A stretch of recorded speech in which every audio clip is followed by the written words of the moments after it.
te Maman Mélodie. Pour se présenter, Imboka, la diaspora Rolandayo, pour Baïba, parce que Osbamonika c'est un Congolais, mais qui parle plus sur la politique. Il y a quelques émissions où Landa qui ont la TV et le lobby sont pour le côté ça rentre et qu'on aura l'exclusivité. Merci, Ngai Komurangai Credo Taba, Nazali Bongo, acteur à société civile, Nazali expert sur les questions de gouvernance locale et puis la communication participative. Donc voilà un peu le Nazali. Au travailler dans Mboka, dans l'état d'éducation citoyenne,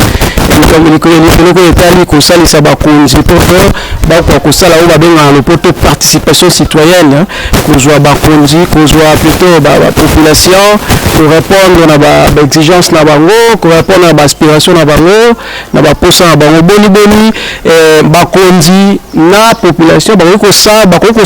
pour que Mboka et Tombama. Voilà,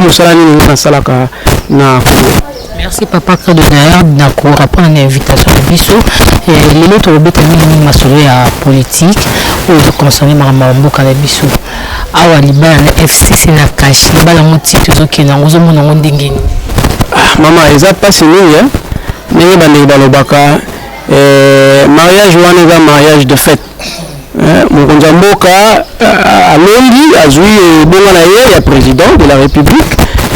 Mais bapesiye bapona mipenza te bapesiye badépute te azwi badépute te aza na majorité te na parlement même mobeko mokonzi ya biso te mpe constitution na biso ekosenga biso gouvernement euta na moto aza na majorité na parlement. tomoni ke ndeko Kabila oyo lobi tozondaki pour ke ndeko Kabila atika bokonzi po yango nde démocratie ndeko Kabila azwaki mpe lisusu majorité na parlement esengi na ndeko Kabila a composé gouvernement na mokonzi mboka po asala makambo malamu po moyen ya politique na ye faut ezala en mise en œuvre. Il faut que azala na majorité, il faut que le ministre était au bakosala makambo na ye yango wana ndeko Tshisekedi amonaki ke non fona ke na nzela ya coalition plutôt que ya cohabitation, parce que soit akili na nzela ya cohabitation gouvernement eza ya ye te eza ya ndeko Kabila mais ye aza kaka na présidence akokogere malamu te nde bakindaki na nzela ya cohabitation. Bon c'était un geste à saluer pour la mboka mais kobosana te maman IDPS na ndeko Kabila to pe FCC PPRD mobimba babundi bazalaki na bitumba bambula ebele 38 ans durant IDPS azalaki na opposition mpona koka kobongisa makambo etali démocratie mais aye kokutana na moto eleki kobongisa ye comprenez que libala wana ekozala malamu mingi te eza lokola ke ntango tozalaka bilenge olingi mama boza kobunda boza koswana soki bobalani bokomi na ndako moko libala wana ezala malamu mingi te.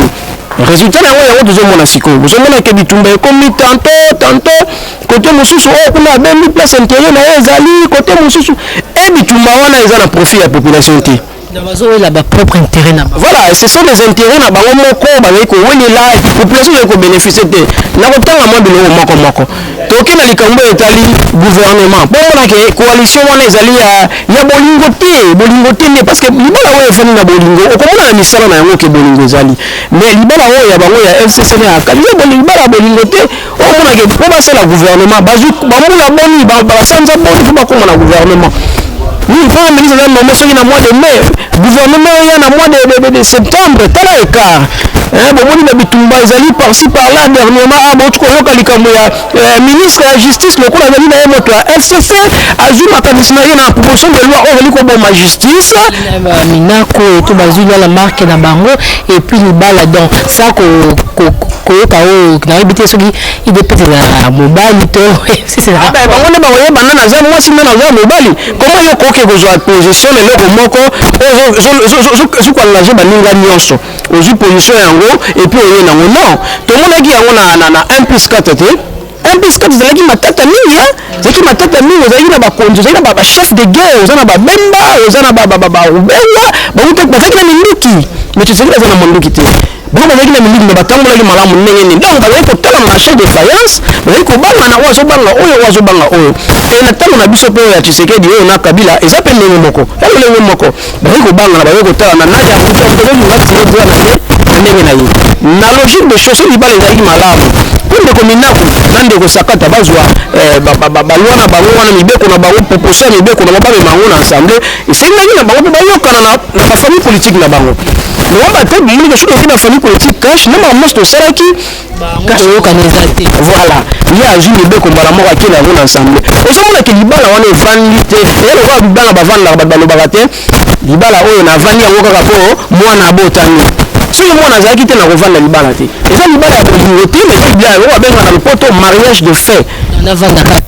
katika na fanda mais mariage ya bolingo te alors que soki eza coalition oyo eza ya bolingo soki mariage oyo eza ya bolingo moto bato bakovanda balobaka libala esengaka bato mibale bavandi basololi oyo bango basololaka te kosololaka bango ezalaka kaka makelele na bato ebe okenda pite okutuka bakosona okenda televizio okutuka bakokosona bakokofinga bamona oyo fcsa komi oyo akashi ya idps aye mpe basi arépondre ndenge me estce libala ya ndenge niki nyonso wana c'est nous la population nde tozali kosouffrir c'est la population nde tozali kosouffrir na biso ya gouvernance tolobi ke bongo te toyelobi lobi mosusu baleki soki bomosepeli te boyebisa biso ke tolingi libala te non bon bandenge wana te ils sont très arrogants. Oui, mais arrogance wana ekomamisa lelo kote pamba te mboka ndenge tozali kosouffrir population ezali kosouffrir soki esika solo balingi mboka mpo nini bakotia bamibeko oyo ekoderange baninga soki mobeko ya ndeko sakata mende mobeko ya ndeko oba ezalaki malamu mpo nini balobi ke baretire yango eke na session ya mars pourquoi ya septembre mpo na nini bamoni te mabe mobeko wana population alingi yango te lokola population alingi mobeko wana te bakosala nini bango balobi tovandisa yango nano tozela ti tokokende septembre alors que bakoki koyokana na kati na bango na kati ya libala na bango ya FCC cash bayokani babongisi makambo na bango et puis finalement baye baprésente loi lebi moko mais tozomona sikoyo IDPS akomi na ye opposant na kati ya majorité azali majoritaire il est opposant il est aussi au pouvoir tozoyeba te IDPS azali wapi aza na position nini biso toyebi ke mpo moto azala na majorité il faut azala mpe alima mpe babiloko ozala à la fois te à la majorité yango moni nauti kolanda lelo émission moko euti koleka ndenge mosu alobi abi bon mpo baélection ezalaki na baproblème yango ekomi boye oui on peut dire le bien a été faussé oui mais on peut corriger le cours d'histoire on peut pas rester lokwa libandeleko ezalaki ya kobeba to continuer kaka na kobeba ne wa non toki kobongisa yango alebo kobongisa yango fo libala FCC cash ebongisa soki bokoki te biso population toyebi na bino boye soki bokoki te bopanzana libala epanzana comme si totala makambo mo motu mpo tozokoka te soki bosali likambo boye bozotire biso loi nini oyo bango bapropose na assemblée oyo ezali en faveur ya population eloko moko te toyuti komona bamakambo ezoleka ebele bango bakomi kosenga kuti baaugmente basalaire na bango bango $2000 keke bafonctionnaire bamatie bango te bapolicier babiso mpe bazofutama malonga te mais bango badéputé je sais pas excusez nayebi te mosali basalaka oyo ya malonga oyo babakisela bango $2000 na salaire en tout cas moi ngai nalobaka mingi nalobaka omoni kombo wana babengaka honorable na bandiki na komboka na biso eza na badéputé oyo bazali komérite nde balobaka komérite kombo wana ya honorable jamais oyo bazomérite mais misusu bazomérite yango te misusu bazomérite yango te et comme bazomérite yango te il faut quelque part tokomaka koyeba comment est-ce qu'on peut vivre avec ce genre de personnes lobi tomonaki pas plus tard que hier toleki mbala moko bato babimi na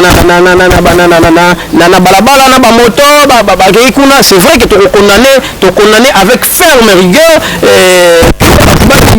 na balabala bakende kofuka biloko baparticulier qui n'a rien à voir avec loi ya Minako na sakata on n'encourage pas la loi Minako sakata mais on n'encourage pas non plus la violence tokoki encourager violence te moto atoni eloko na ye na pasi na ye na motoki na ye yo kokobuka ngo mpo olobi ke non eza ya motoki ngani non ça on ne peut pas encourager wana tokoki koencourager yango te mais tolobi simplement que babiki eza mbongo ya leta nde batoni bandako mbongo ya leta jusqu'à preuve du contraire lokola procès moko te eza identifié na sens wana eza enclaché na sens tokokoloba te ke mbongo ya leta nani amonaki place mbongo ya leta moto mosusu bakei kobuka aza soki moto politicien te aza moto ya majorité te aza moto ya FCD bino oyobuka ndako na ye pourquoi atongaki na pase j'ai vu wana miso na nga namoni mama bato aye na bilamba na ye akotisi bilamba oyo mama akotisi baye babuki bayibi bilamba bato bakende bamama nazongi lobola tokosouffrir suna ma oyebi combien de personnes mama nazali koengage moto oyo mama azali koengage aza na bato boni na nsima na ye oyo bazali kolandela ye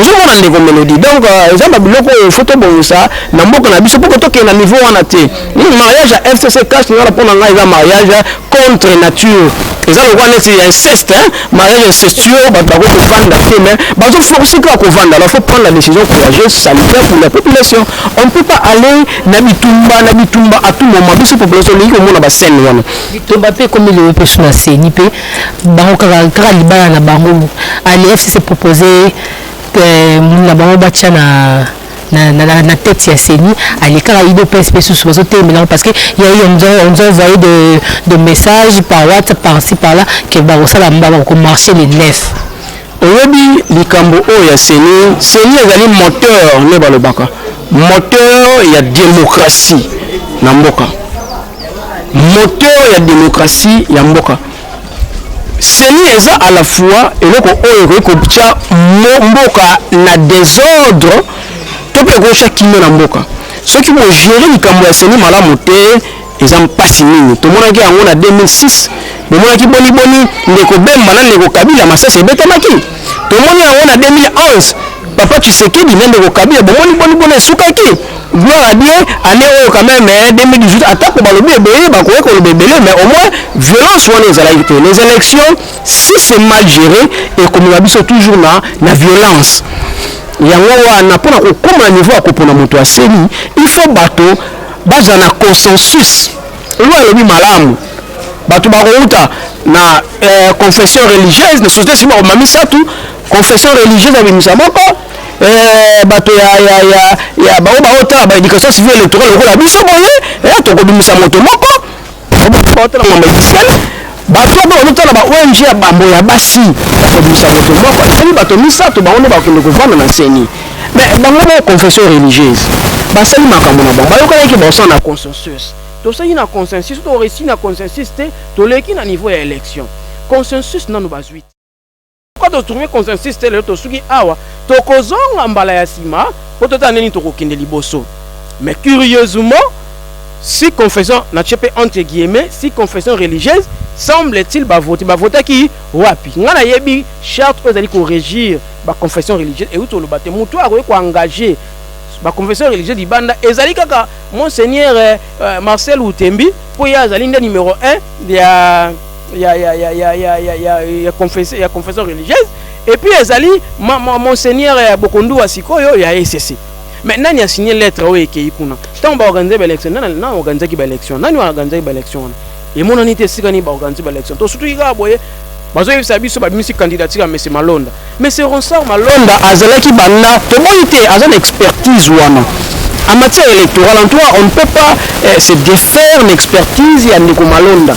Avec une expertise, on a longue banité. Na kosala musala, on a celui qui a passé monsieur Malonda, on sait, à ça la musala, à kosala on va l'âme.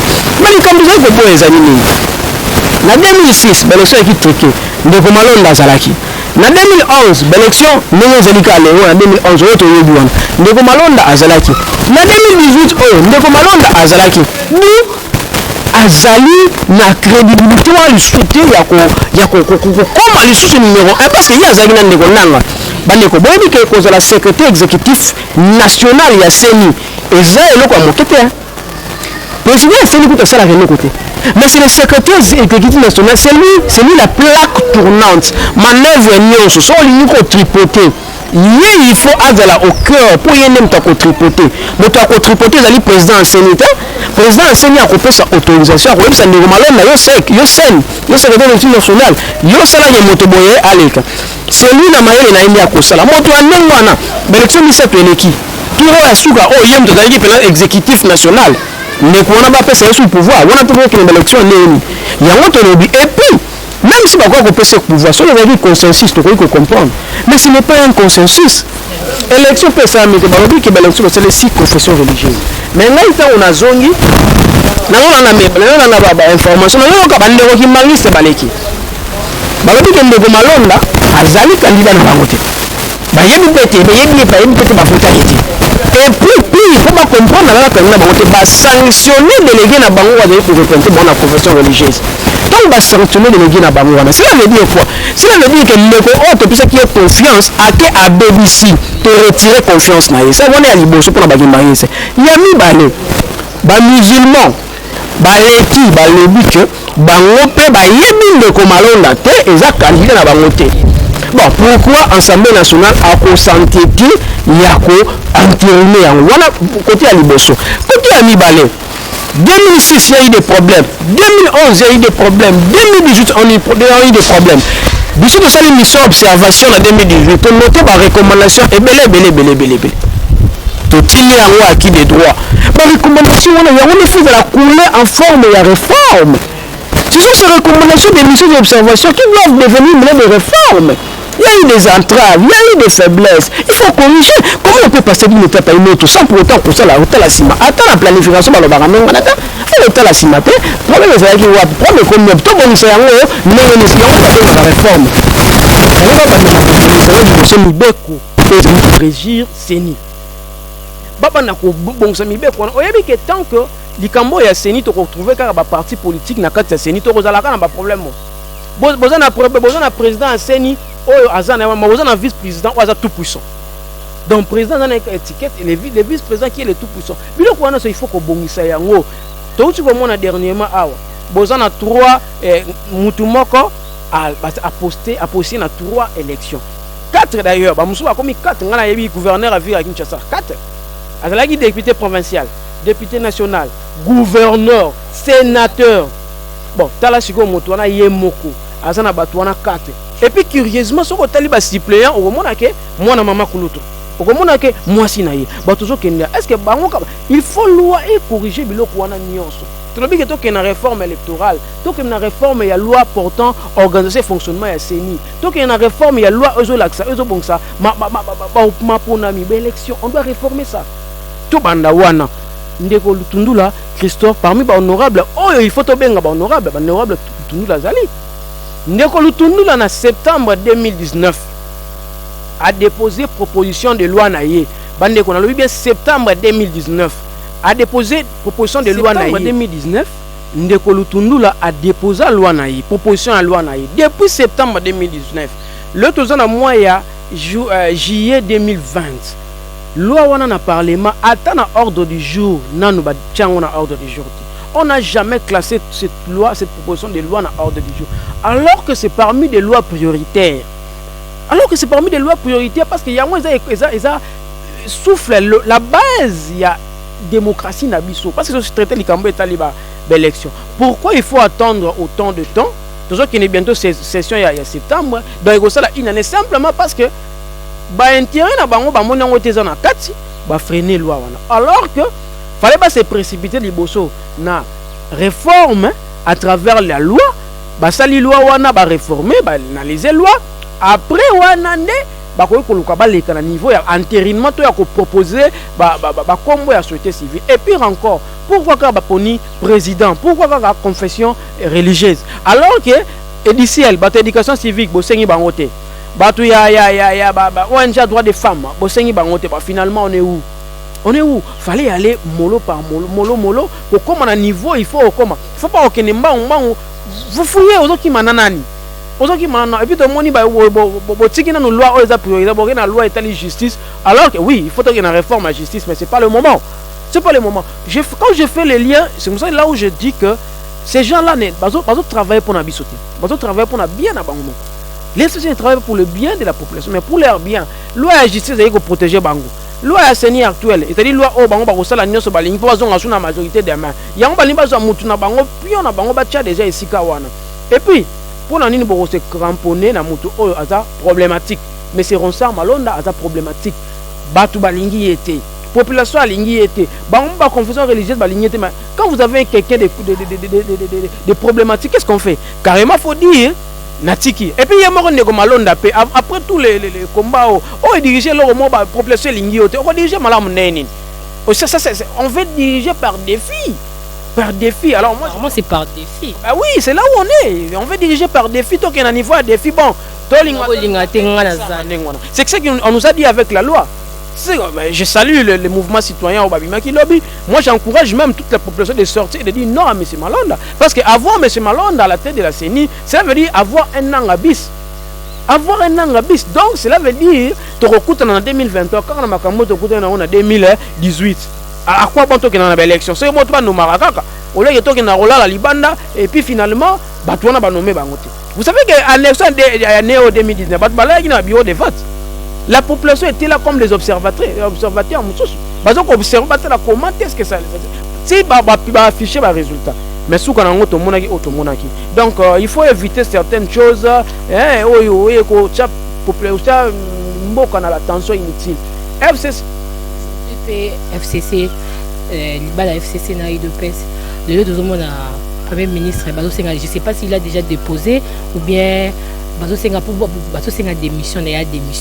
D'ailleurs, il y a un mot de ça qui que n'est pas interpellé le ministre de la Justice. Alors qui pour naïe, ils sont susceptibles de démission au gouvernement. Moi, je l'encourage, mais c'est avec tout le respect que je vous dois, mais c'est le Premier ministre, mais c'est Ilunga, démissionner. Moi, je vous encourage, vous ne faites rien pour la population, démissionner, je vais vous encourager. C'est simple à comprendre. Pas démissionner, Nabino. Parce que vous êtes un ministre pour nous, mais vous ne travaillez pas pour nous, vous travaillez pour qui? Et puis, comment le Premier ministre,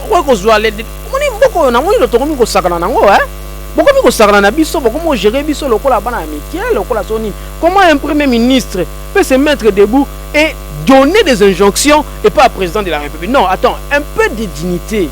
Un peu de dignité. Attends, mais respectez cette institution. Pourquoi vous voulez désacraliser le président de la République? C'est pas bon. C'est l'image du pays. Parce que tout dans la mouka. Non, ce n'est pas bon. C'est l'image du pays qui est saluée. L'institution président de la République, c'est l'unique institution qui est sacrée. Et cette institution est sacrée. Le Premier ministre moi à ta place, mais c'est Ilukamba, moi je démissionnerai. À ta place, je démissionnerai parce que je ne peux pas supporter dans la place Moro Boyengana président. Il n'y a pas des amours, il y a l'harmonie. Mais il n'y en a pas. Ça s'est vu que l'harmonie en les atteint. Ça s'est vu qu'il y a la terre. Et puis tu apportes soutien. Et puis curieusement, voyez là où nous sommes, il y a beaucoup de gens passés. Au Béni, le ministre Bovani na réunion pour statuer un cas. D'abord, c'est une réunion qui n'est pas institutionnelle, c'est une réunion normale. Au Premier ministre, le ministre Naye, pour ça là, on a ONG, une réunion d'équipe. Vous faites votre réunion d'équipe, et puis finalement, déclaration pour faire endosser Bandeko Moussousso Bazagi na réunion. Oh, bon, le bac était dans la réunion, c'est ce que vous publiez. Et puis le Premier ministre qui vient par la suite pour dire non, je l'ai publié en mon nom, en ma qualité de Premier ministre. Non, monsieur Ilukamba, respectez la population, respectez le président de la République, respectez les institutions, c'est mieux. N'allez pas nous spectacle moi il y a son niveau ça la vision. Et c'est pas bon. C'est pas bon pour l'image du pays, c'est l'image du pays qui est salie. C'est l'image du pays qui est salie et c'est pas bon. Hein? C'est comme ça que bon que Neboké Namboka Moussoussou, Congolais, ce sont des histoires pareilles. Ce sont des histoires pareilles. Moi je vous dis. Et même nos autorités, on va autoriser les locaux Vous voyez un peu. Donc, il faut essayer il faut respecter les institutions pour travailler en harmonie, c'est bon. Bon, démission au Premier ministre, il doit s'assumer. Culture a démission, ils ne sont pas beaucoup. Ils sont pas beaucoup, ils sont à compter à bout de doigts. Même nimpe à coca 5. De son propre gré, pour ni naïe, honneur naïe, le bien démission.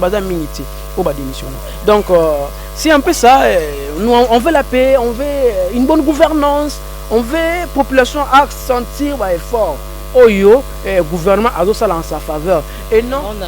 Mais apparemment, le ministre Nabiso, l'autorité Nabiso Mboka, il travaille pour leurs propres intérêts. Pas pour l'intérêt de la presse. C'est ce qui tout nous à 100 jours et l'accès non. Procès à 100 jours et il y a qui pour l'accès que le président de la République a reconnu ça la moi malam. Mais tout le monde a gagné. Tout le monde est là, les longs ngai pour na kende na bimana kende ceux qui wapi. Au relégation autant de sauts des moutons. Et yeux non en termes de temps. Vous savez que le temps c'est une ressource précieuse. c'est une ressource précieuse. Donc tant on robima au côté na ba moutillage sur des moutons simplement parce que battement ba gérer qui m'avait. Parce qu'il y a pas eu la priorité. Quelle était la priorité à reconstruire sur des moutons par rapport à reconstruire la route secondaire? Quelle était la priorité entre sur des moutons et la route secondaire? Je donne l'exemple au niveau de Tchang. Au lieu de construire des routes secondaires, brasserie, tout est mis côté à Kulumba, tout est décongestionné boulevard Lumumba. Vous faites des sauts de moutons. Ça va régler quoi les sauts de moutons? Avec des millions de dollars. Ah ben oui, c'est ça. Ça va régler quoi? C'est parce que mouton a tiré profit na côté naïe. Bon, c'est vrai. Bon, ça les sauts de moutons projet qui exécuter les projets comme il se doit. Boké na ba maison préfabriquée, boké na ba kisi. Ndenge moroti le ba kisa malaria on a toujours monté na hôpital. Exact projet on a couverture universelle. Le président peut qui bah voilà, c'est ça pour dire que ils ne travaillent pas pour notre compte, ils travaillent pour leur compte pour personnel. Et donc il ne musika te loi ya justice. Ils ont le bénéfice loi ya sakata mina ko zo la biso ke ba travailler pour na biso te ba travailler pour na bango. Na yiba ki lobby na saki mabe lobby. Ah bon, il faut se protéger, il faut n'a pas sa pouvoir pas ministre de la justice, c'est procureur de la République, engager débat, engager banquette c'est nga ministre de la justice ko benga voilà mais c'est le procureur je demande de surseoir ces dossiers à classer. Tant ba suspendre procureur wana, tant ba ko suspendre procureur wana, ba pesi dossier pas procureur mususu. Procureur wana mususu ta ngoya aza déjà coaché pour ba suspendre mutu muninga na ye akobanga eko frustré akosala musala malamu te. Et voilà les conséquences yango to boyi ba loi wana no so kende pour travailler pour les bénéfices de la population. Vous ne pouvez pas travailler pour votre bénéfice. Vous êtes là pour nous. Moi pour na biso même pas député besoin pour na biso. On ne veut pas de ces députés qui viennent donner de l'argent à la population. On ne veut pas de ces députés-là. D'ailleurs, j'interpelle la population congolaise. Les députés qui viennent vous donner de l'argent, les députés qui viennent vous construire des ponts, qui viennent faire des gestes et des bons faits, ce ne sont pas des bons députés. Parce qu'il y a un kokene, à 5 000, à dépenser 1000 pour un geste bien, il y a 4 000. Mais yo, à celle yo kaka pont, on a tout à payer 100 francs, à payer 100 $, le lo lié, le bikuno zonginzala. Mais il y a le bikuno qui continue à coller. Le bikuno qui zongila, à cosenga au vote, au voter les sous.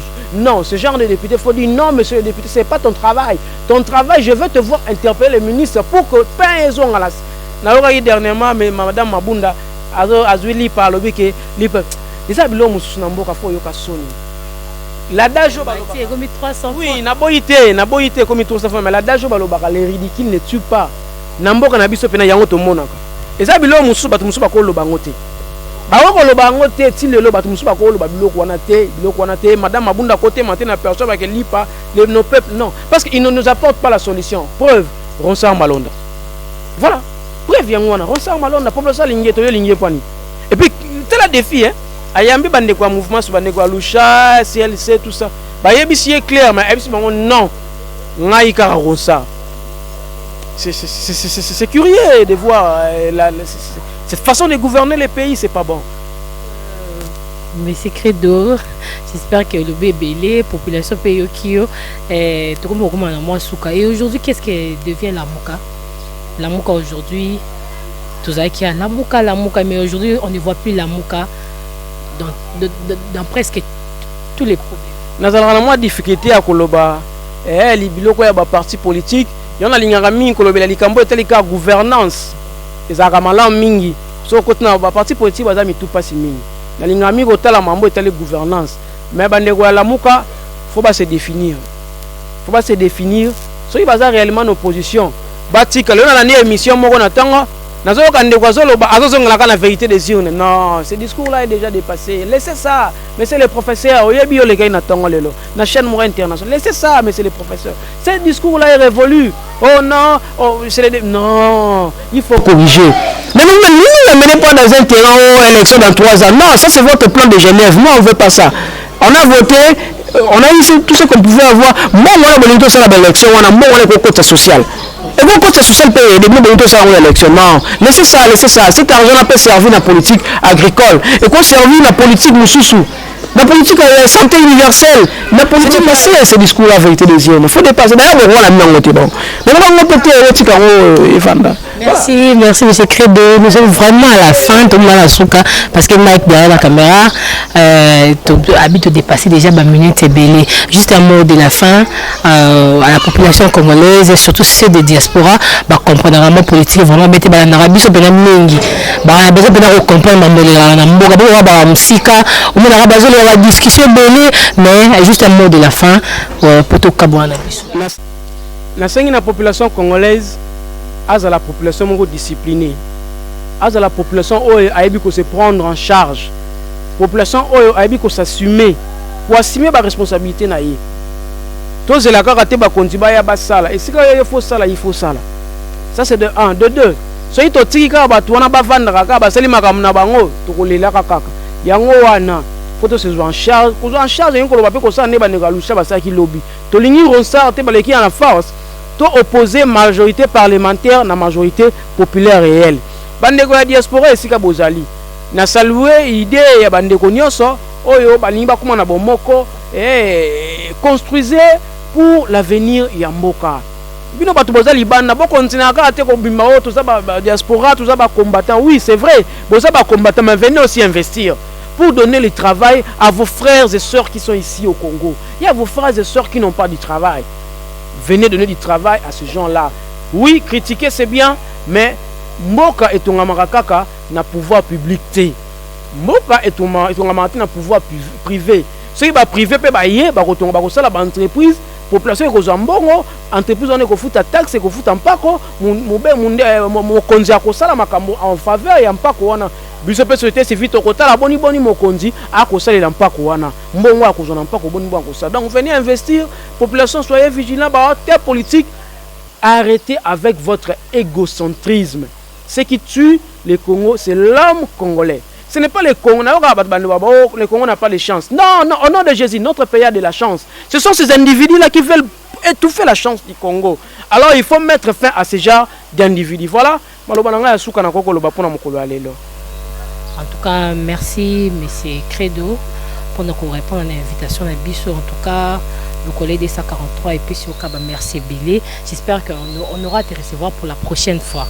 Et merci à vous tous au Bolana Kibiso. J'espère que vous avez Billy. Je vous demanderai toujours de continuer de vous abonner dans le collègue des 143. J'espère que ce sera pas, c'est pas pour la dernière fois, on reçoit toujours M. Credo. J'espère qu'en exclusivité. Et je dirais un grand merci à toi, Mike, qui était derrière la caméra, et à toi, Edo, hein, les réalisateurs. Et un grand merci à le collègue des 143. Quant à moi, Mélodie, je vous dis à la prochaine. Bye bye.